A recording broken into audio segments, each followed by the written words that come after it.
Hi everyone, welcome to a Take Two edition. There is a secret edition of this episode that exists somewhere, which features both of us in echo format. It's sort of like a Bob Dylan record. It's really interesting. But glad to have for the first time, uh, Kraig Rasmussen. Craig, thank you for jumping in, joining, and talking with me about comics, film, and forts, and all the things. Well, since the fort thing is off the record, now I feel like we got to go back into. I, Anyway, I hey mean, guys, we like forts. You're never too old. We've now caught you up on what we were talking about before. So, that's right. Jason, thanks again for having me on the podcast. I mean, literally, thanks again for having me for this Always, Take Two always. edition. That's right. Anytime, anytime. This can be the first of many. We can have a hold on, three equalizer, or an X for pen. The I don't know. I don't even know how to style that. Next episode will be the threequalizer of the Words, Images, and Worlds podcast between us, and then the one after that is, of course, Expend Four Bulls. God, you're making Expend me say it portals. again. Yeah, yeah. Dude, I I, already ruined one podcast talking about this. Let's move on. I did see Dune 2 the other night. Dune 2 was worth watching. In my opinion, I enjoyed it. So there's that. let's why don't we just take that as a segue? We'll just jump into the fourth question a little bit, Sure, I yeah. guess. Yeah, I'm the just gonna I'm collaborations gonna experiences. Yes. is that the fourth question? No, it Oh, I says thought it my was. current what currently has my creative attention. Oh yes, okay. Uh-huh. And your podcast has worlds in the title, which by the way, I have to compliment you that, a lot of times the conversation about comics is it's words and pictures in a perfect merger, man. You can't beat it, Right, but right. a lot of times that does, I have to admit, just forget to acknowledge that it is the worlds that also make it special because it's like the whole thing about comics being not unadaptable for movies, but they're very difficult to get that one thing. I mean, in some ways, Hmm. like Deadpool or things that are really irreverent, like Scott Pilgrim versus the World, they're able to do it because they break the fourth wall, or they just shake Hmm. up the genre. They don't care if they completely non sequitur a thought or a joke or whatever. They just break a scene in half by bringing special effects in, and it's all inner monologue all of a sudden on the outside. And like that kind of stuff is much more common in comic books, where suddenly the Hmm. the panel grid format is shattered by, some shift dramatically, but then also a shift visually. And I feel like that sucks you in more to the world that it creates, and Uh-huh. like Uh-huh. so sometimes the conversation forgets to acknowledge that it's not just the words and pictures merging, it's that all of a sudden it's twisted and broken open, not broken, but broken up, and sometimes broken and then fixed and created anew right before your eyes. And some Yeah. comics like Electra Assassin or something like that, it's absolutely so psychological. Like you just fall in to how screwed up but literally every character. It's one of Frank Miller's most psychological tales, I believe. And Hmm. Bill Sinkovich, his artwork just absolutely crushes every psychological corner of that story. Like like has this box that it builds and it breaks it, and then it finds new corners with all the shards. And Bill just loves to change his style throughout that book. And I mean, in general, the guy is just so versatile. So, Oh yeah. anyway, I'm just saying it's like I love the worlds thing. And going back to why I wanted to jump into the fourth question a little bit is that you brought up Dune 2. Yeah, the world building in Dune 2, just Dune in general is incredible, but I thought it was so crystallized in Dune 2 because he did so many things visually, Hmm. and even just scene structure stuff, like building an action scene that would technically be small, but somehow the way it's filmed is so epic. When they're Yeah. under the leg of that crawler, and it's like Hmm. we're just hiding behind a thing trying to not get shot, but the way that he shoots the thing and everything is all about timing and movement. And there's, obviously an amazing score and just a particular visual style and great performances and things like that. It's just there's so much in that movie that I walked away from just like eye popping, brain melting, kind of world immersion. And I Yeah. think that that's what's got my attention creatively, and that's partially because I'm working on an anthology of multiple stories, got like 22 stories in it. So each of those Nice. things is its own pocket universe that I have to dive into to truly finish off this huge project. Oh, sorry. And I've even had to do a thing where I've sort of auditioned multiple stories for the last story to fit in this anthology because I had something that was on deck.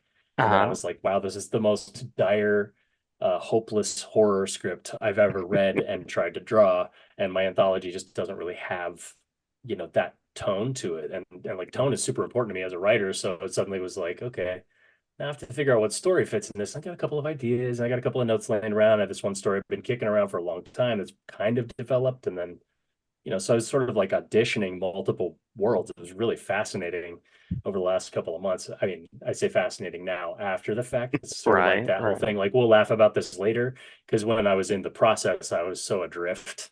I couldn't work on anything really formally, and I was also in like the deep thrall of some life BS that I didn't really enjoy dealing with. Hmm, hmm. And also just kind of recovering from like a really uh, raucous roller coaster and stressful 2023.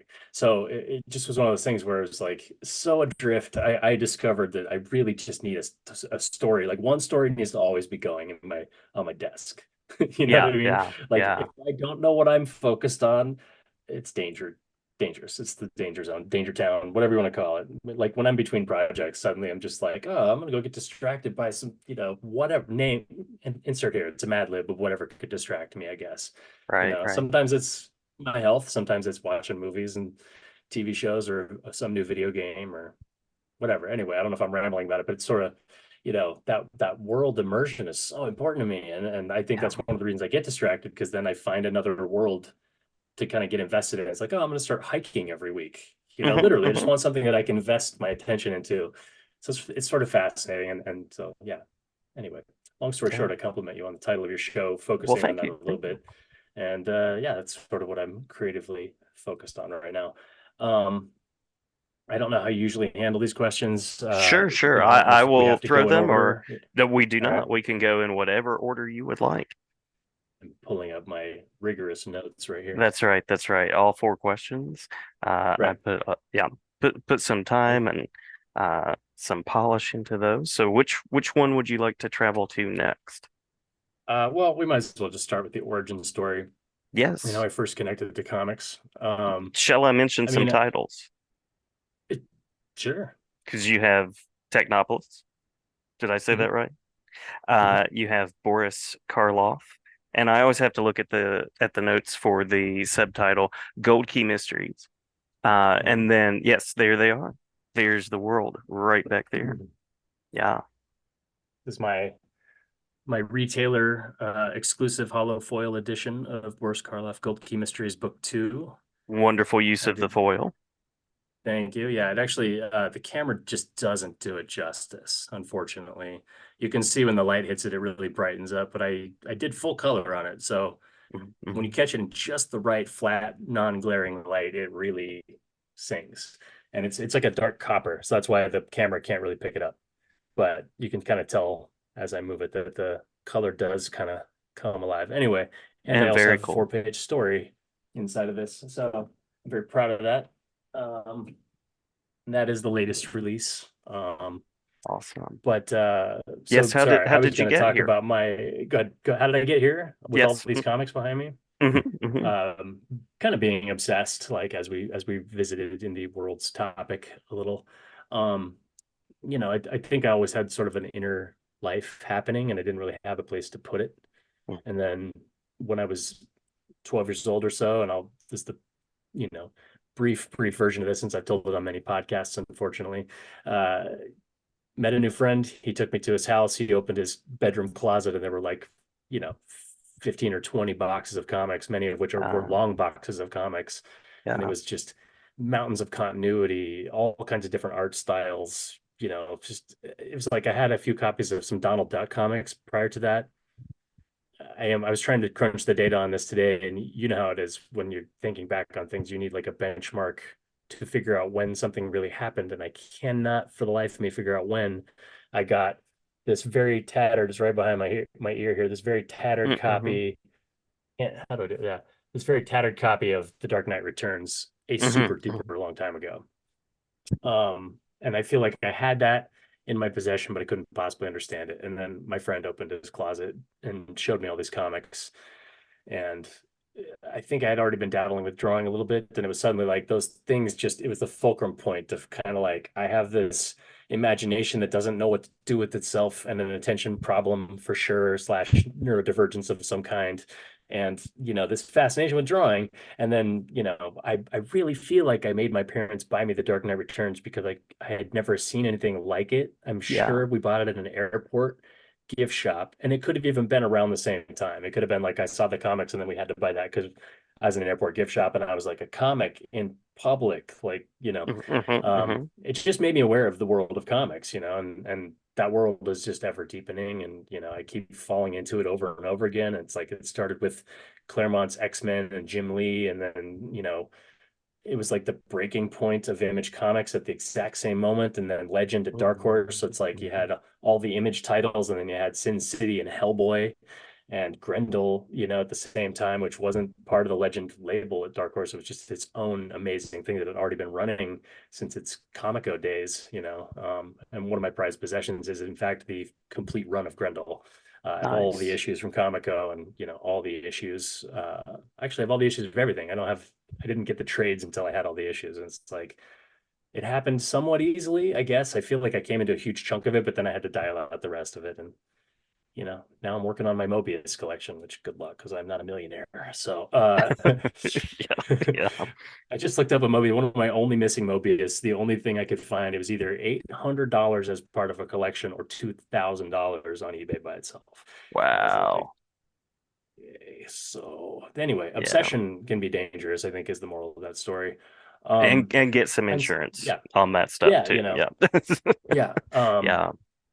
And like I don't even know how to do that. Fireproof safe, you tell me, man. The other thing, Large dog, sharp wait, teeth. you know what? Here, for your listeners, this is an interesting fact, and I'm sure there's other people who live in the desert that can share this with me, this pain with me, which is that I've been cracking open a lot of graphic novels lately, only to hear them literally crack open. And I'm like, Ah, why is all the glue from all these graphic novels breaking? Thinking it was, oh, it's that shitty era of like 80s graphic novels like my Dark Knight Returns, where just leaves are falling, everywhere. 80s and mhm. 90s, some of the glue, some of those printers just use really bad glue. But I live in the desert. It occurred to me the other day that living in the desert and having a collection of graphic novels that aren't in a humidor is a dangerous Ah, situation because, like, all of these graphic novels, you can't see them because I put my books and my stuff, to be selfish, behind them to upstage them. I have this huge collection of European graphic novels behind this, and they're my prized possession. And like every time I hear that horrible spine crunching, crackling sound of their spine, it makes my spine crunch also. And it's just, yeah. you know, anyway. So, any listeners who live in the desert, especially if you just moved there, figure out how to keep some moisture around your comics, but, obviously not too much. So, There's a I need balance like a there. wine cellar for my comic books. That's sad. Yeah, yeah. You pull one out. Yeah, love it. Yeah, Yeah, he's a it's like vacuum sealed and just like like the dry ice smoke like floats out. Anyway, um I feel like I take us off topic. Sorry. that's I'm a okay. That's tangential okay. guy. Now I'm thinking like I'm reverting again to our conversation about Dune. So before we go there, um, you were talking about the inspirations, and it also sounds like Frank Miller is right there. So you mentioned Claremont, Jim Lee, and Yeah. finding these books in a public space, which you're absolutely right. I think you and I grew up at about the same time. Mhm. You didn't see comics out in the wild that much, unless it was a No, still specialty store. literally, or like maybe a spinner rack at a liquor store. Like I feel like there was maybe a grocery store or something when I was a kid that had. But that's why I had the Donald Duck comics. That's where they came from. Literally, it's like, oh, well, here's a comic book that's kid friendly. And I grew up in a conservative suburban area of Northern California, near Sacramento, which should be nobody's surprise. But anyway, like there were also a bevy of comic book stores that burst upon the scene kind of when the baseball card and comic book collector slash speculation market really popped open. So it's like it was to our benefit that happened, even though the spec boom definitely had a bubble that burst at some point and really hurt the industry. I feel like we were sort of able to. I mean, you know, not to make it dark, we were sort of able to inherit what I believe is really a golden age of comics. Not like the golden age of continuity when you look back, whatever era that is, the 50s or 60s or whatever. But I think, like in my office right here, a friend of mine left his entire collection of Epic Illustrated, which is from the early 80s, 80 to 85 or so. and it's like a mind-boggling sci-fi anthology magazine that had some of the best writers and artists putting stuff out every single month. Yep. And uh, it's like a crime that it doesn't exist. It's sort of like heavy metal disappearing, but honestly, I think it trumps heavy metal in every way. Mhm. It's like I have a huge collection of heavy metals too, and some of the issues are great, but some of them are also stuffed with filler. And then I just look through Epic, and it's like, no, this is comics made by people who are in love with comics. And so, you know, not to say that right now isn't a great time for comics too. It's an awesome time for comics right now. And I kind of feel like in Mhm. some ways it does actually reflect that early 80s time when everything was breaking open with Vertigo, you know, and then all the Mhm. self-published stuff with the Turtles and like, you know, Fantagraphics and Kitchen Sink kind of like cementing their places in the industry, you know, small press is really becoming a thing, and Dark Horse kind of being one of those and really embracing it and all the creator own stuff. It's like the era we live in now of comic books truly is the inheritor of that time. And like the speculation market crash sort of put us in purgatory for a little while, like Mhm. this weird superhero limbo where like, you know, plenty of self-publishing was happening, and Image, you know, obviously Walking Dead was like building its canon so that it could become the TV show and the representation of creator-owned comics that it became, which is Mhm. awesome, you know. But there was like this weird 10-year or so period between Wildcats and Youngblood, you know, and I would Yeah. say Spawn, but it's like I kind of think Wildcats and Youngblood, those sort of evaporated. I know that I think Wildcats might still be somehow around in the DC universe because he's obviously, you know, the whole Wildstorm thing is embedded now somehow, but it's like, you know, Spawn kept going and Cyberforce kept going, and they were just Yeah. trucking along doing their thing, but like the superhero element of Image evaporated pretty Mm. drastically. You know, Mhm. and both of those Mhm. things, you know, Todd, like the goth thing kind of came and took over the superhero element, and like Cyberforce is, well, cyber, it's in the word, it's sci-fi.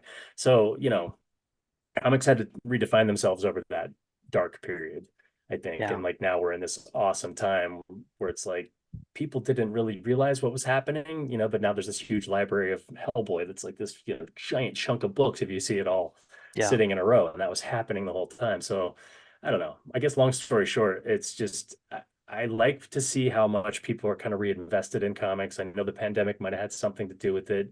Um, Also, I don't know. I'm really curious to ask your opinion about something. This was not part of my plan, Sure. um, I'm glad but to give an opinion. but yeah. But I noted that a new book is coming out Yes, from a writer named Jason D. DeHart, that's true. called "Building Critical Literacy and Empathy with Graphic Novels." That's such a Jason memorable DeHart. title. There it is. There it is. Thanks for the cross Oh, promotion here. look, man. Graphic novels. That's all that That's matters right. in the branding. People are going to see that from 20 feet away or whatever That's is the right. rule for marketing. Here's my question. Hmm. Is there a way we can boost the popularity and visibility of comic books on our own as an industry? Because the movies are not really doing it for us, obviously.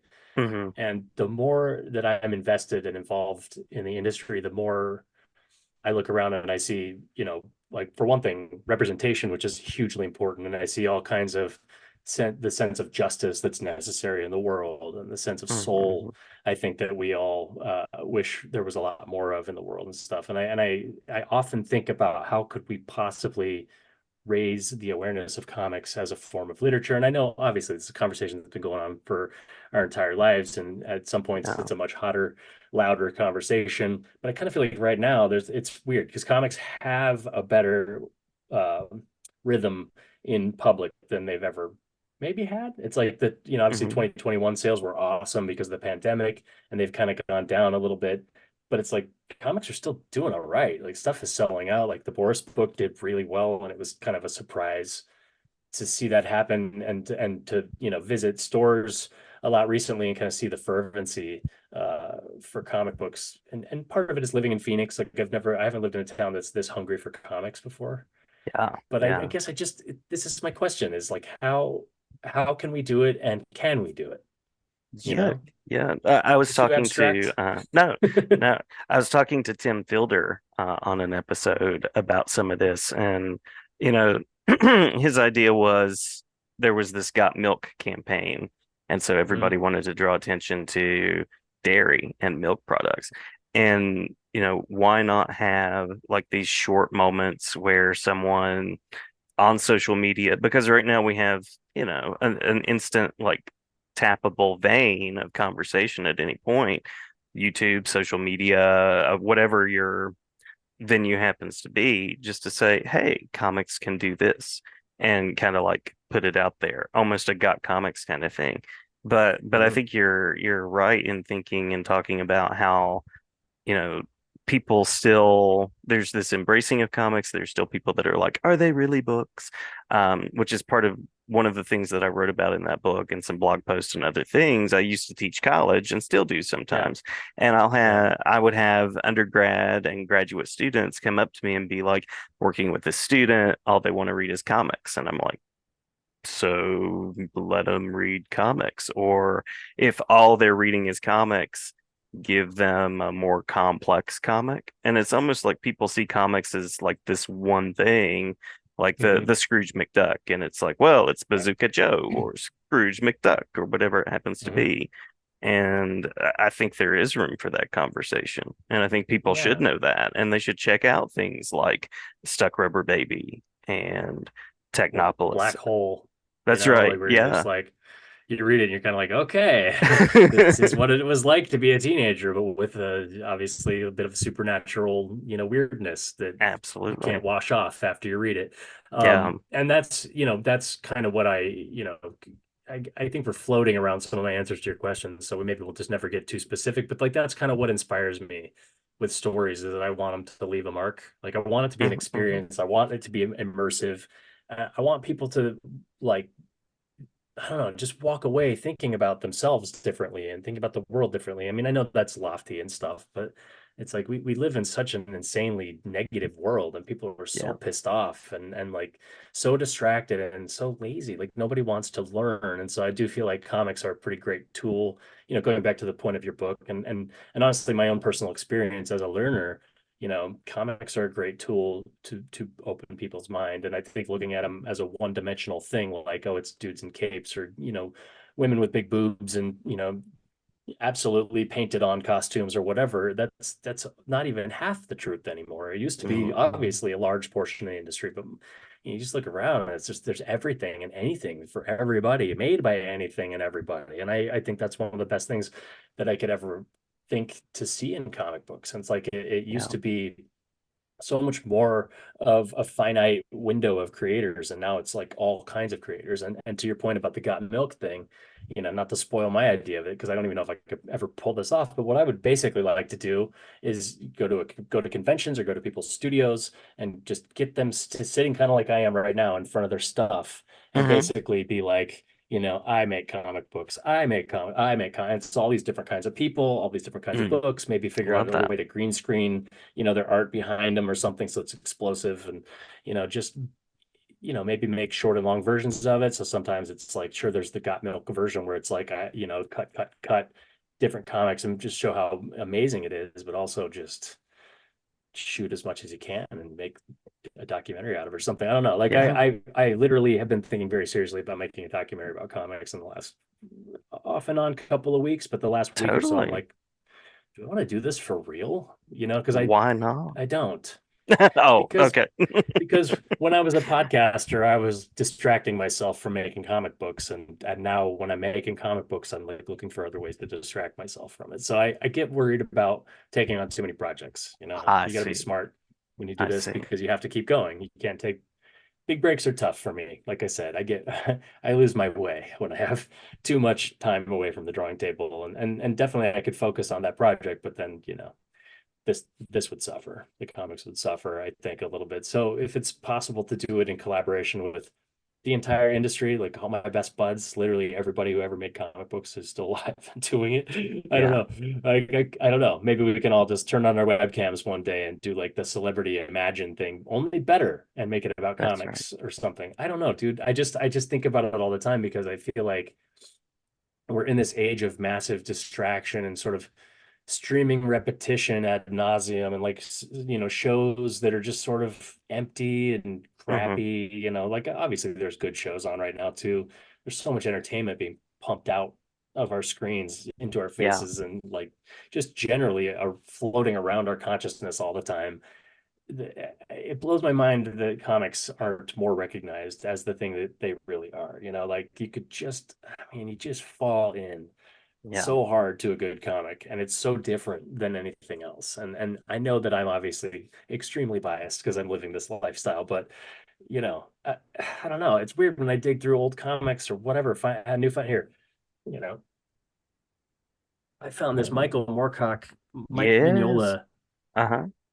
book from like 85 the other day. I'd never heard of this before. I just went to a comic shop and did some serious digging for like 2 hours, which was the point, Uh, and uh-huh. it's weird because it's like proto Mignola. It's still got a lot of his more illustrative, like he himself says he doesn't want to draw so much, and this is kind of the reason he didn't want to draw so much is because he spends a Mhm. lot of time on backgrounds and on characters and designs, and but ultimately like you see the seeds of the creator. It's weird, I didn't mean to do this, but like the creator who Oh, created there it Hellboy, is. Uh-huh. and it like you look, it's like you see his skull, Yeah. the Mignola skull is already sort of there, but then you see how much it becomes abstracted once Hmm. but he gets so deep into his work and creates such a world, even in this thing that he'd probably semi disavow, because he's just like, it's my old stuff. I don't, it's whatever. I drew so much, spent too much time on that. Whatever. It took me a month to draw that instead of a week to draw an entire graphic novel. Right, right. The thing is this is a piece of art. It's also beautifully printed by Titan. My God, what a beautiful book! That It's is like a nice book. 2017 edition, but it's in great shape. Very little shelfware. Anyhow, my point is that like the fact that this is a thing, and I know people hate to read anything that's not on a screen, but it's for like, I think if people just knew, It's I know I'm preaching to good. the choir, It's good to right? do at times. Yeah. Yeah, so I don't know. I mean, what a beautiful thing to hold in my hands. And I think that's like one of the things that's making comics a little better than they have been as far as a business in the Hmm. past, is because I Hmm. think that people who do gravitate towards them, this is the thing they want. They want this tangible experience, they want to fall in. And I think that's why I feel so compelled to just share that. Yeah. And obviously I'm not speaking as much about my own work, but I don't know. It's like anything that would reflect on the industry would probably reflect on my work. So as long as the industry is doing better, hopefully my own work will be doing better too. So I don't know. I mean, this is just a tangent that I'm kind of passionate about, I guess, and it's like on my mind all the time, especially because I just did so much digging through old comics recently, and I'm just like, people don't know. People just Yeah. don't. It's true. Anyway. Well, even things that are being published now, I look at like the weekly lists, on League of Comic Geeks, or I used to look on Comixology, but it's kind of become something else now, and it's not as easy to navigate. And at the top you've got like the DC and Marvel stuff, of course, because it's the top tier, and then you go down, and it's like, okay, now we're seeing some Dark Horse stuff that's being published, and Mhm. thank God for Dark Horse. But then the further down you go, there are all of these interesting books that are being published every week. Yeah. So there exists this backlog of material that you can find at comic shops and used bookstores and different places like that. But then there's also so much that's being created there. So much that's being created in places like Kickstarter where people can kind of go, hey, I'm Hmm. democratizing the process. Here's what I'm thinking about. Are you Yeah. interested? Do you want to buy in? So it is a very cool time, and we will never Yeah. run out of things to read by any means. I mean, that Mignola, it's like a perfect example. That thing is, 30 years old, and I just Yeah, found it. So it's sort of 40 years old. Oh my God, it's 40 years old. yeah, Shh. Anyway, that's right. just makes me feel so old. Phantom Menace Um, is 25 years old now. Just going to throw that out there. yeah, I mean, that probably makes Mignola feel old when he thinks about that book. Anyway, no, I was trying to think about Phantom Menace. That just brings up all kinds of disappointments. And now I just wish it was True, true. the Topher Grace 3 hour cut of the prequels instead of all three of those movies and having to sit through some of those romance scenes. Anyway, I don't want to eat up the whole time, just BSing. But I do It's I good. do It's think fine. that this conversation, this overall conversation about the industry, I mean, maybe I went a little dormant on it after I canceled my podcast. I canceled, but the pandemic just kind of killed my podcast because it was always in-person recordings. But it's called Storycraft, and I was talking to other storytellers often from comics, Hmm. Hmm. and this was a topic that I guess laid dormant in my mind for a little while. But now that I am like putting a book out every 5 months or something like that, I'm like, okay, yeah, no, I still get the reaction from normies, from the Muggle here and there, who's kind of like, Mhm. oh wow, comic books are still around. It's like they just can't even believe comics still exist, even though there's all these movies have, it's like Right, it's right. They're obvious that wearing comics like are still, this shirt and they're like, "Oh, comics still exist." I'm like, yeah, to yeah, actually. 100%. Like I bought all these superhero shirts at Target, but I can't fathom that the books they came from are still, But Right. I think that's also like, damn man, such a tangent. But I like this is part of the problem with the specialized store too. Like the direct market's great, but it also hamstrings comics a little bit, and that's Mhm, kind of part of mhm. the conversation. Like Kickstarter is maybe a better way to democratize, as you said, but you meant it in the sense of everybody gets involved with a single project. But I also think like just anybody can find that stuff. True, And true. I just kind of wish I love our specialized little world. I don't want the small town of comics to get ruined by people from, the big city moving in or whatever, so to speak, on the metaphor. But like I want more people to realize how cool it is, I guess. And that's Yeah. kind of where I am trying to live my life right now. Like that's keeping me inspired to work is remembering how deep this medium can really be. And Hmm, going back hmm. to like inspiring people to learn, it's like you can not only give them a more sophisticated book the next time they read their next graphic novel, but I mean, you can just literally shatter someone's consciousness like you can with a novel or with a Yeah. great film, because, and not in a negative way, listener. I'm just saying people don't know what to expect from this, and they never realize how much it's going to affect them, in my opinion, just like any Hmm. great art. And I think that's why I kind of want to champion that so much. So. I love that. Love that. Are there particular spaces that you go to kind of keep up with things? Because I mentioned like League of Comic Geeks, which seems to be a site that I'm going to all the time now, but anywhere that is kind of really interesting for you to follow along. For me, it's always been in-person stuff, like Yeah. I really love the convention circuit, and Mm-hmm. I'm trying a new thing this month, actually, the LA Times Festival of Books in LA. It's not a comic book convention, but they do have a graphic novel section. So Mm-hmm. I'm gonna have a table there, and it's apparently a very heavily attended event. And it is the Muggles coming to see, regular books, but I like being put together with regular books because it obviously expands the literary reputation of comics to be included as such, just like being at Barnes and Noble, or whatever. I think those are improvements personally. I know some people don't like all that stuff, but so I'm doing that, and then I'm doing San Diego because I do that every year. I'll be at Heroes in Charlotte just prior to San Diego, Nice, and then nice. I'll be I think you're going to be at Heroes, right? Yep. You said you Mm-hmm. might. Mm-hmm. Okay. Mm-hmm. And then I'll do Tucson Comic Con in September, and then I'll probably be done because I'm doing less this year than I did last year, and I'm proud of that. I'm having major FOMO, but I'm totally proud of staying home and just not stressing out. So Hey, absolutely. And it gives the it's tough. creative time, right? Yeah, I mean that's part of my problem is that last year I just did so much hustling that I really lost out on the creative time. So I did, like a couple hundred illustrations somewhere between this size and like this size, but I didn't do a lot of full pages, and it was like a real struggle to just sit down and do a story here and there. And then, I've got this huge crowdfunding project people are waiting for, and had my Boris Karloff deadline. It was just like such a struggle to get to work because there was just so much churning as far as just promoting the books I've already put out and stuff. And I learned a pretty tough lesson from that. I'm not going to lie. Um, So, um, uh, you got to pick your battles with comics. It's a lot of work. and for listeners out there that are checking out comics and graphic novels for the first time, a graphic novel is just a really, really long comic, by the way. Just want to point that out.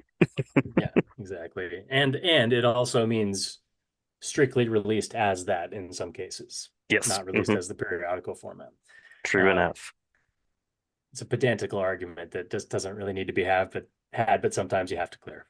Right, So right, right, right. And comics are not um, just one thing. no, they aren't. I mean, and again, that goes back to the beauty of the art forms. That just like, I mean, I kind of wish I hadn't upstaged all my books because there's books over there that are this tall, and Hmm. there's books over there that are this tall, like that Wednesday Comics thing that DC put out, and it's Mm-hmm. just like, I mean, talk about falling into comics, or like I have a giant Mobius tabloid above me that's a hardback that Humanoids put out for Comic Con exclusively in like 2018 or something, and I only bought one because I'm dumb. because they were like $50 and now they're like, $800 or something like that just to find one. So, if you see exclusives in San Diego that seem cool, like too cool to pass up, don't pass them up because that's Right. literally the only opportunity. And that goes to the thing about comics is they're I like that, but I don't like that because that means that all these special things just the public has no idea. And it's really Mm-hmm. cool that we can offer those experiences at San Diego and stuff, but I also just kind of wish like, just I want to put that Wednesday comics thing in someone's hand or just show that Mobius tabloid to my mom and just have her be like, "Whoa, comics, that it just because Yeah. people don't know." It just goes back to that. It's just like we've had this sort of we've been what I forget who called it that, the invisible art form. Somebody like either wrote a book about Mm-hmm. comics That was or wrote Scott wrote a McCloud. blog. Hmm. Okay, yeah, maybe it was just, is that his blog or he just calls it that in Uh, Understanding Comics? Maybe. I think so that I know it's the subtitle of Understanding Comics, the Invisible Art, I think is what it's called. I Get believe. right. It's right there on the There it cover. is. There it is. Yeah. All right. He Well, probably has a you know, blog that's called that as well. maybe, but I mean, I've just read that book a couple times. It's probably just it's rolling around in there with all the comics minutia that I have. Absolutely. you know, Absolutely. It's a as good you might, place. yeah, yeah. As you might guess, I have a lot of comics how to going on in my office here. So, Yes, yeah. um, anyway, thank you for indulging me on that tangent, though. I really appreciate that because, It's a yeah, good I don't conversation. know. I can't. It's like the comics are too cool. I just want Yeah. people to know that. So, Well, and hopefully people, I mean, this is one of the reasons why I do this is because I spent time as an academic. I published things in spaces where nobody could read it ever, unless you paid, a paywall, which, by the way, academics don't get paid for those. Somebody gets paid for those, but the academic doesn't get paid for the writing they do, other than they kind of roll it into your salary at the university. It's weird. mhm. But getting to put things out like this conversation where anybody can go to YouTube or Apple or some other Spotify or whatever it happens to be, Amazon, and pull it up and listen to it for free, other than the cost of finding an internet axle somewhere. Mhm. That's kind of a nice thing to get to do and to get to share about the ideas that are part of this world of publishing and creating that sometimes get overlooked or not heard about. So, um, yeah, I appreciate the conversation. That was a Yeah, long way to say I appreciate the absolutely. conversation. No, absolutely. I mean, that's, one of my favorite things about our industry is that small town element of everybody is approachable and everybody's kind of thinking about the same stuff. At least the people who are thinking. Because Hmm. some people are Hmm. just workers, and I don't, by the way, I don't fault anybody who just wants to draw superhero comics and not think about all the business bullshit because it's tiresome. Yeah, you yeah, know, wondering about our visibility in the world of content and entertainment and like, oh yes, we are entertainment. We should treat ourselves like entertainment and try to work like that, the way that right, entertainment industries work a little bit better, or be more included in literature and like treat ourselves the way that books treat themselves and the way that publishers treat authors and things like that. That's a whole separate conversation. And it's absolutely you know, it's infuriating, frustrating, and tiring sometimes. So like I don't blame yeah, someone who just wants to draw, and I have a few friends that do it, and I'm so envious, yeah, because yeah. I can't stop thinking about it. I mean, I read, it's like I read all these self-publishing tomes like Larry Young's True Facts, just how to be a self-publisher, or even just graphic storytelling by Will Eisner, or Miller Eisner, where Frank Miller and Will Eisner sort of interview each other. These Hmm. things where Hmm. it's people are just hashing this stuff out. It's been going on for decades, and I can't. Once I got in, you know, mentally involved in that conversation, I can't put it down. Just Yeah. like I can't right now. It totally works. It's totally. So speaking of what I'm imagining your drawing table at the moment, and you said you're between projects. So I'm curious about kind of the work that's on the way, what you're thinking about in terms of the next big venture.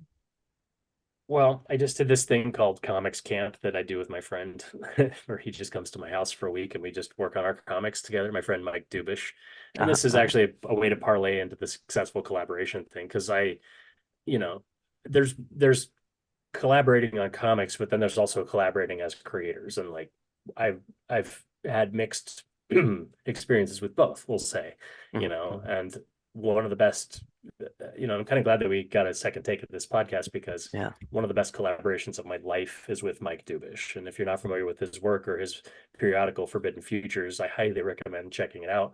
But beyond Forbidden Futures, he's like a very respected H.P. Lovecraft horror sci-fi fantasy artist.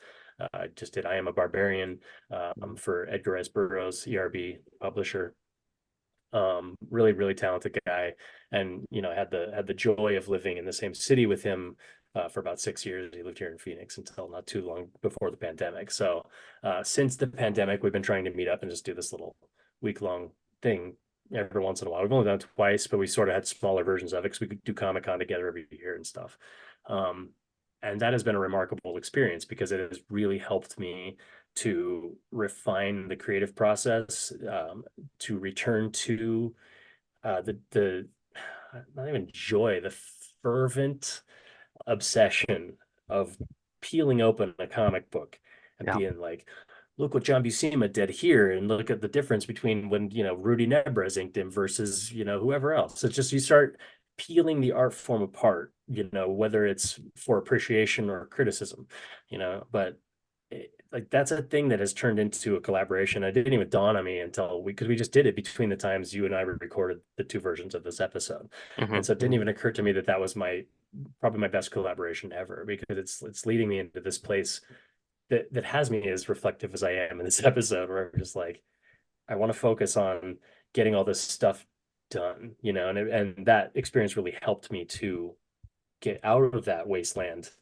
wandering that I was doing between stories, because I was like, again, I was auditioning stories and I couldn't figure out which story I was going to do because I could do any of them and it probably would be fine. That's one of the things you get to as a creator is like sure, you can draw a thing, but like, should you? Right. Sometimes it Right. is about is it the right project, and I really figured out what I wanted to work on. I was able to look at not reference material, but just see other people making amazing comics while I Mhm. was trying to get back in the zone, And so that led me to a place during, and then really the reason I brought it up, besides the collaboration element, is like during comics camp, I get to work on whatever I want to work on as long as there's no deadlines. And so for me, because I was sort of adrift, I worked on more of Technopolis Love it. because that's Hmm. what I worked on 2 years ago during comic camp. I worked on that thing right there and got it ready to print.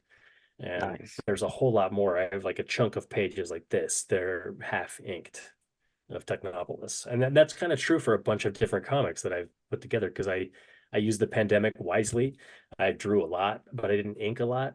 So it's like half and half. I mean, I also built up my business ideas and like I've really invested in my own brand during the pandemic. But I unfortunately like there's only so much time. So I was only able to ink so much of this stuff. So Mhm.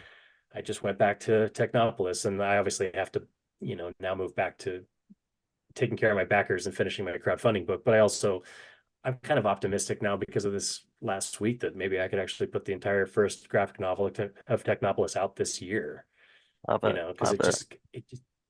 I get so charged up from the art form itself, and taking that time, that dedicated time to be like, I know I'm supposed to be working on other stuff, but this week is mine.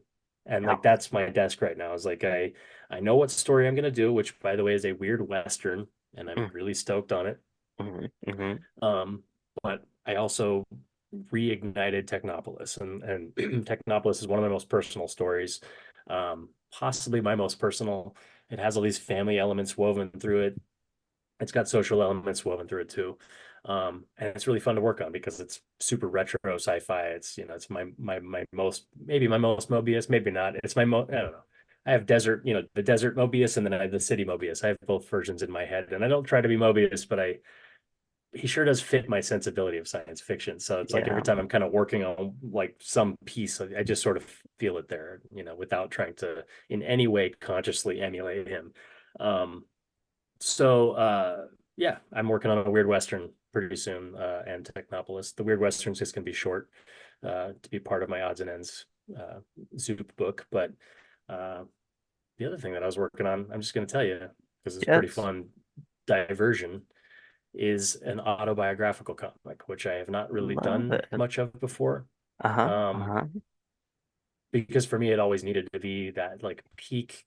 2010s really well illustrated uh, take on the real world, like being able to draw New York City in a sensitive and inky, interesting way. And like Mm-hmm. just absolutely like the Paul Pope kind of approach to it, where it's like, yes, it might be super impressionistic and super loose or whatever, but it still has this intense immersion into that particular urban landscape or whatever. And I was just like, I don't want to do that. It's like every time I tried to go into an autobiographical comic, I just couldn't. I didn't want to encounter the real world in my art that much. I really wanted to just go to fantastic imaginary places for a long time, but suddenly I've sort of come full circle, and I was trying to fill that 8-page gap as part of the story audition thing. So I suddenly was like, well, what if I did a story that talked about how somebody gave me an amazing gift once, which is that I was taught the entire style of Wing Chun Kung Fu for free. Wow. Yeah. Yeah. Yeah. Like a friend of a friend, like my friend who was a really close friend. I had lifetime experience from 9 years old up until my early 30s. And I think that's when this happened. I still have to, actually crunch the dates, but ultimately, like I had a lifetime of experience, and it wasn't quite as focused as it needed to be. And I, was always very curious about other styles, especially Chinese styles. And my friend just sort of knew. He's like, I have this friend. And next thing I know, I'm just doing the whole thing for free. And so I tried to turn that into a comic. And I only have 8 pages of real estate though in this graphic novel. And Yeah. so I it quickly outpaced the amount of pages that were available, and it became its own probably graphic novel, of like my Right. Right. my my odyssey of martial arts up to this point in my life, and how it's affected my mental health, and the roller coaster of growing up with it in my life, and how like I learned from it and then made mistakes with it and then learned from it again. And then the same thing has happened with art too. It's like every time you really invest in the mastery of a thing, I think it keeps you honest. Hmm. It's like it's Hmm. again, it goes back to distraction, right? The more pacified and distracted we are. I mean, as they say, the idle hands are the devil's plaything, not to make it religious, but in general, that's I think, a good thing to remember. It's the rule of thumb, so to speak. Idle thumbs, idle hands. Yeah. It's like I just need that thing to focus me, and so I was able to find a way to tell that in a story that you know it's visual. It's like a comic book version, not a 90s talky independent film on paper that a lot of autobiographical comics feel like to me, which Hmm. by the Hmm. way, some of them are amazingly well done in that particular style. But then that's just not me as an artist, because I would fall Yeah. into getting the gutters right on the Victorian buildings in San Francisco for the entire section that I lived there, which I'll probably do anyway. But it's like keeping those moments to a minimum in the story structure. That's how I get myself through it, and finding other ways to make it a real comic book at the same time. Because I don't know, there's something about those wild page layouts, like those Osamu Tezuka page layouts or whatever, Hmm. whoever you want to bring up, that just doesn't really care if it's a grid, as long as your eye can follow it, or your mind can take the whole page in and perceive what it is trying to communicate to you on an intellectual and emotional level, and the story beats too, obviously. But like, it doesn't need to be rigid. It can be a lot more insane and organic. So I love that Yeah. kind of stuff. That's what I'm Yeah. into right now. Sort of. I love how I'm Cool. kind of answering your questions, but we're not Oh, I getting too love it. specific. It Perfect. works. It works. I'm just thinking about graphic memoirs and like comics that tell your story and just the interesting things I've seen come about. So I'm curious to see how that winds up and what that winds up looking like. I know there's Parentheses, I think is what it's called, or Parenthesis by Elodie. Is it I haven't seen that. Elodie Young? I'll have to look it up. And then of course Zoe Thorogood. Um, it's Lonely at the Center of the Earth. And both of those do really, really interesting things. Hmm. But curious to see kind of the approach that you take. And this is another thing about just the beauty, Elodie Durand. Um, this is another thing about the beauty of comics is as we're talking about it, we're not only talking about like the number of things that you can do, but as you're talking about projects, I'm like, oh yeah. And I want to see that filtered through your lens now. Yeah. I mean, there's all these different things you can do with the medium of comics, and that has been percolating. Like I've always Yeah. been kind of curious, like because I've gotten adjacent to autobiography before, and I've toyed with it enough that I knew I wanted to do it. I also read Blankets when I was like, Mm-hmm. so I have multiple comics origins. I have the one where I realized I wanted to draw comics, but then I also have the one where I drew my first comic, and then I have the one where I really invested in the art form and like went to art school and read the canon of graphic novels that I could get my hands on up to that point, like all of the Goon by Eric Powell and all of Paul Pope's work and all of Craig Thompson's work and stuff. And Blankets is one of those autobiographical comics that it I mean it is at once that sort of 90s talky indie, like where he really just renders things out in his art style, but at the same time it becomes incredibly imaginative and hyper emotional Hmm. and impulsive. Like the story just like breaks, like and he I mean that guy's just such an artist with the way that he can play in, he keeps it emotional the entire time, but like the story reins itself in to be just a readable tome at some places, and in other places it's almost like it breaks out of the confines of the pages because Yeah. it's gotten so insane and just out of control emotional. Again, it's just such tangible work, I think, and I like a sense of whimsy in my stories, I think. So it's even if you're getting maudlin and nostalgic, it's like if you keep a sense of whimsy about it, all of a sudden it becomes kind of magical, Hmm. you Hmm. know. So yeah, Yeah. that's kind of what I'm trying to do with it, and I'm also trying to. I like action, visual action is important. It's like P. Craig Russell is a great example, for instance. Like he's Hmm. he's very Hmm. stately, very illustrative. Like his work is so refined. I mean, in fact, if you look at his early 80s work, it's pretty loose by comparison to now. Hmm. Um, but at the same time, it's just so beautiful and emotional at the same time. And there's like this sense of poetic weight to Yeah. everything, So it's like even when it's quiet, it's kind of hitting you with the tone of the story. So I like that kind of stuff because it really is able to, it elevates things. It's the same as good filmmakers or good musicians where they find a way to go multiple levels in to what you're experiencing. And it's Hmm. like, even though you're Hmm. consciously only experiencing it on one level, you're walking away with all five levels or whatever. So, Yeah. Yeah. Well, and that takes us back to kind of where we started in a way, talking about film and how comics is this really unique space because you mentioned that idea of whimsy and film so often has to like present itself as this fixed reality or this version of mhm. reality. And comics don't have to do that because you're opening the page and it's a comic. And I'm also picturing you as a young person opening that closet door, and all the Narnia comparisons are happening now too, Hmm. of like Hmm. entering that world and getting to see the ways that creating can be. Yeah. Yeah. I'm actually illustrating that moment in the Wing Chun comic because Oh, I love it, it's love it. the merger. It's like I'm calling it the teenage breakdown, teenage wasteland section of the book because it's like I started learning Kosho Kempo. It's an Okinawan style of karate when I was 9 or 10-ish, and I kind of kept going until the hormones hit.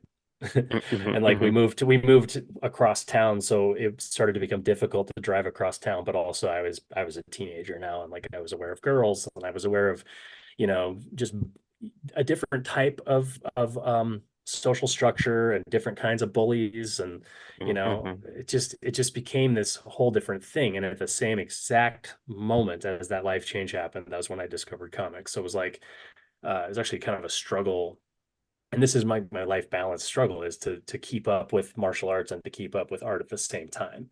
And I even had a point where I was trying to keep up with film, martial arts, and comics, and it was a disaster. And like I'm glad that I've somewhat left film not behind, but film is very much peripheral. I feel Hmm. like film and comics are very related, and I'm very, very interested in the craft of film, and definitely more than peripherally connected to the entertainment industry through comics, but also through work that I've done and stuff. But ultimately, like my life, the yin and yang of my life, if that's not too on the nose, is martial arts and comics. And so like I found that when I, for instance, just on a craft level, took that story from 8 pages to 32 or whatever it's going to be, I was like, of course, I've got to put this whole thing of like where, and that's when I started drawing because that's like right after the closet was open and I was, my eyes Mhm, popped mhm. open Tex Avery style, and I just like was levitating over these boxes of comic books. It left a mark forever. Obviously, I've been going on and on about how much I love the art form, and so it really helped to crystallize my consciousness, and so did martial arts. And it's like every time I've gone back to trying to fix myself one way or another, it's been one of the two things. It's like either I got to get back on track with the work or I got to get back on track with the martial arts. And I think it's only like this at this point in my life that I've realized that it's like they can never diverge again. Yeah. And I think in some ways that's what that comic is sort of about too. So sort of fascinating, just because I want to play with this genre of art form, or this art form rather, and all the different genres that it offers. Because especially after looking through all this Epic Illustrated, it's like, yeah, I want to do weird westerns and ghost stories and autobiographical comics and cosmic stuff. It's like it's just Mhm. endless. And I've Yeah. branded myself as a science fiction artist, and so like any of those other genres I move into, I want to make sure that the visual, going back to what I was saying about action and art, I want it to, pop off the page. It doesn't matter how quiet of a genre I choose. It's like quiet can still be loud if you've Mhm. ever had a conversation with your own mind. That's right. So, That's right. Yeah. yeah. Anyway, I feel like we're Did, running long. I feel like I should maybe try to answer some of your questions if I haven't specifically. I really appreciate the length no, of rope no. you've given me to hang myself on this episode. I actually think we've answered just about all except maybe I'll of course link the spaces where people can connect and things like that to see your work and projects. You're welcome to mention those. But one final film connection before we get to that. You were talking about that quiet loudness and read recently about the creative choice that Christopher Nolan made to have the bomb scene be silent, then Right? sort of followed by that big sweep of noise. And so there's absolutely that creative decision that you get to make about how to treat the wordless Hmm. panels, the space in between panels, and the silences too. Yeah. So, Yeah. yeah, and glad that your comics and martial arts are both there and very centering. It sounds like it's like two sides of the same anchor in a way. Hmm. Hmm. As long as I can keep up. My problem is when I get really busy, then I can't work out. I can't Yeah. even like pay attention to my body. My diet starts to suck, and I don't take time for myself. And so that's why I'm saying though they cannot diverge anymore because last year was sort of the epitome of it being like one or the other, no matter what I was trying to do. And like and I'm able to keep it in balance for so long, and then all of a sudden it's like 2 weeks out from a convention, I just Mhm. lose my mind, and then it takes me 2 weeks to do the convention and then a week to recover. It's just like, so all of a sudden it's been 5 weeks since I've exercised, and I kind of like, I don't know, it's a whole separate rant. I always say if I had a podcast, it'd be called the Nerd Body Podcast because it's just like all about how to use your mind and your body at the same time instead of just one or the other. Because it sure That's would right. be a little more convenient if I didn't have to get started again every time Right, with one or the right. other. So I don't know. The That's just my struggle brain is though. real. The struggle is real. I guess Is it's true. sugar I that guess it's much of true. a powerful form of creativity or a fuel for creativity? I don't know that sugar really is, but No, I those don't think it is. moments, That's just, yeah. I yeah. mean, that's a separate conversation for sure. As far as the sugar, I don't consume sugar. That'll tell you something about me. So I only eat like There you fruit and go. stuff. I don't eat. I can't though. It's because I just Yeah, my energy dies. yeah, I'm yeah. not the same person. So It's the fast anyhow, burn. Yes. yeah, But those web spaces are spaces where people can connect. You mentioned heroes. You mentioned San Francisco. Any San other Diego. San Diego? Oh my goodness, I'm sorry. All good. It's yeah. Yeah, no But worries. other spaces where people can connect online, in person, and all around. All my work is available under my brand at monkeygong.com, MONKEYGONG. I am experimenting with a membership right now. It was originally monthly until this last month, and now it's quarterly. That's partially due to some ongoing family caretaking stuff that I'm going to have to be a part of, and it just I didn't account for that when I tried to set it up as a monthly experience. And don't worry, everybody's fine in my family, but it's just like the amount of effort. I don't, Oh, we only have so much energy. So that will basically be, I think, how I'm going to try to approach most of my exclusive releases. That's why I bring it up. So there is a paywall. There is going to be a monthly digital membership that you can take part in, which will be constant updates behind the paywall. Hopefully, lots of video and some different exclusive projects, not just comic stuff, but some different illustration projects and stuff. I'm working to get that back on track right now. And I'm at Kraig Comics, KraigComx on Instagram, but I'm not very active. I'm really concerned about the AI scraping thing. Um, I'm Mhm. really concerned about the algorithm visibility thing and wasting my time. Yeah, And I'm really concerned about filling up somebody else's platform with content that's mostly just for them, that right. doesn't necessarily reflect back on me and my own business. And I realize that there is a certain amount of that I'm going to have to do for marketing, but I'm currently kind of, I don't know, I'm reassessing how I want to interface with that because I Yeah. think it's become very dicey recently. And, it's like I'm not going to jump onto a new platform when one platform dies. I'm not doing that anymore. And maybe makes me sound old, but I kind of feel like we have to deal with how this whole social media and internet landscape we've created is pretty unhealthy. It's like the rage cycle and Hmm. the well actually cycle and the whatever. It's just like people just get online to waste their time. It just goes back to that for me. I'm just so tired of wasting time. I'm tired of us as a society not investing in the deeper side of things. It's Yeah. irritating and it's Yeah. causing all these dumb problems, like we're just a mess right now. And I think I just kind of want to invest my creativity in, my own walled garden, like just put the emails out there, kind of see what I can get people to be invested in behind the paywall and give them, I think, something special for it, and then every quarter, Mhm. every 3 months, that is, mail out a nice little package of sketches and stickers and comics and all kinds of stuff. So that's the way that I'm focusing on interfacing in the future, and I think that's a good way to present this shared universe of science fiction comics. I mean, Boris Karloff notwithstanding. Yeah. Although Yeah. in my mind, my story from that is still part of my own science fiction universe. So Absolutely. Yeah. that's basically it in a very long nutshell. I think Boris So Karloff would be glad to be part of a science fiction universe. Absolutely. I think so. I think so. I mean, his daughter is certainly working very hard to make sure he stays connected to it in comics through Gold Key. I mean, she's really invested in the project, so That's it's pretty cool. cool. Honestly, I have to say, it's sort of like, hey, we talked to Sarah today. It's like that's cool. That's Yeah. legacy cool. Like I'm not Oh, I'm, yeah. I'm not a name dropper or whatever, but there's sort of a little bit of a just the it's it's Frankenstein's monster, you guys. Like Yeah. we've all grown up with that Halloween mask. How can that not be cool?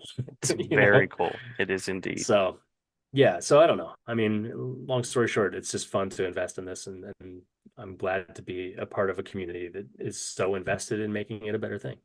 So Yeah.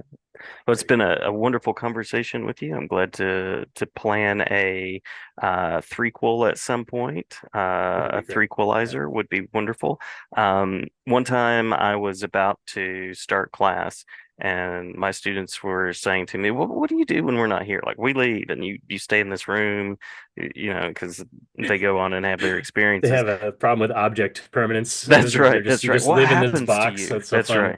right. I was like, You well, just stop existing. that's right. That's so Mostly I funny. just go, I told him mostly I just go back there and I work on my fort that's under my desk. And they were like, That's so perfect. yes, yes. That's so So perfect. absolutely, Just lift up the absolutely. sheet and look up. Are they here? That's Yeah. right. Is there a reason for me yet? No? Okay. I'll just go back. I, But isn't I that love the isn't that fort that you're in. adult? Isn't that being an adult though? Like Pretty you much. just want to have fun until you almost get caught having fun and not being an adult, and then you have to like act like an adult for a second, and then That's as soon right. as nobody's looking, you just revert, Totally. just be your inner kid. And I think creative people and people who are invested in the world of stories, I think we all have a little bit of a youthful side that we don't want to relinquish. True. It's healthy. True. Keep it Yes. alive. The That's best old right. people have a young side, right? So That's right. That's right. yeah, Absolutely. positive note to Hashtag leave it on. nostalgia. Absolutely. Yeah. Well, Hashtag never grow old. absolutely. Absolutely. Well, Craig, thank you once more, and may the conversation continue.